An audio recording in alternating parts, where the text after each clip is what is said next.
Malappuram എടപ്പാളിൽ CITU പ്രവർത്തകർ തൊഴിലാളികളെ ആക്രമിച്ചുവെന്ന പരാതിയിൽ വിശദീകരണവുമായി CITU. ലോഡ് ഇറക്കിയ തൊഴിലാളികളുമായി CITU പ്രവർത്തകർ സംസാരിക്കുക മാത്രമാണ് ചെയ്തത്. സംഘർഷമുണ്ടായിട്ടില്ല. പിരിഞ്ഞു പോകുമ്പോഴാണ് ഒരു കരാർ തൊഴിലാളിയെ കാണുന്നില്ല എന്നറിയുന്നത്. CITU പ്രവർത്തകർ ചേർന്നാണ് കെട്ടിടത്തിൽ നിന്ന് വീണ തൊഴിലാളിയെ ആശുപത്രിയിൽ എത്തിച്ചതെന്നും CITU മലപ്പുറം ജില്ലാ പ്രസിഡന്റ് MB ഫൈസൽ പറഞ്ഞു. വളരെ നിയമപരമായി ചട്ടപ്രകാരം പ്രവർത്തിക്കുന്ന ആളുകളാണ്. അവർക്ക് നിയമപരിരക്ഷയുണ്ട്. നിശ്ചയിക്കപ്പെട്ട ജില്ലാ ലേബർ ഓഫീസർ ഉൾപ്പെടെ കളക്ടർ ഉൾപ്പെടെ നിശ്ചയിച്ച വേതനം വാങ്ങുന്നവരുമാണ്. അപ്പൊ ആ നിലയിലുള്ള അപ്പൊ അവിടുത്തെ തൊഴില് നഷ്ടപ്പെടുന്ന ഘട്ടം വന്നപ്പോൾ ഇവര് സംസാരിക്കാൻ വേണ്ടി വരികയാണ്. വരുന്ന സമയത്ത് അവിടെ ഇത് ഇറക്കി കഴിഞ്ഞിട്ടുണ്ട്. ഇറക്കി കഴിഞ്ഞാൽ പിന്നെ അത് സംസാരിക്കാൻ പറ്റും. ആര് നിങ്ങളെന്താ ഇറക്കാൻ കാരണം എന്നതിനെ സംബന്ധിച്ചുള്ള ചോദ്യം മാത്രമാണ് ഉണ്ടാകുന്നത്.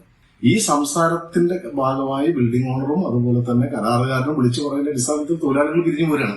ആ പിരിഞ്ഞു പോരുന്ന സമയത്താണ് ഇങ്ങനൊരു തൊഴിലാളി വീണിട്ടുണ്ട് കാണുന്നില്ല എന്നുള്ള വിവരം അറിഞ്ഞപ്പോ ഇവര് കൂടിയാണ് തെരയുന്നത് ഇയാളെ. അപ്പൊ ആള് ബിൽഡിങ്ങിന്റെ ഒരു സൈഡിൽ വീണ് കിടക്കുന്നുണ്ട്. അവർ ഈ തൊഴിലാളികൾ ഉൾപ്പെടെയാണ് ഹോസ്പിറ്റലിലേക്ക് ആദ്യം കൊണ്ടുപോകുന്നത്.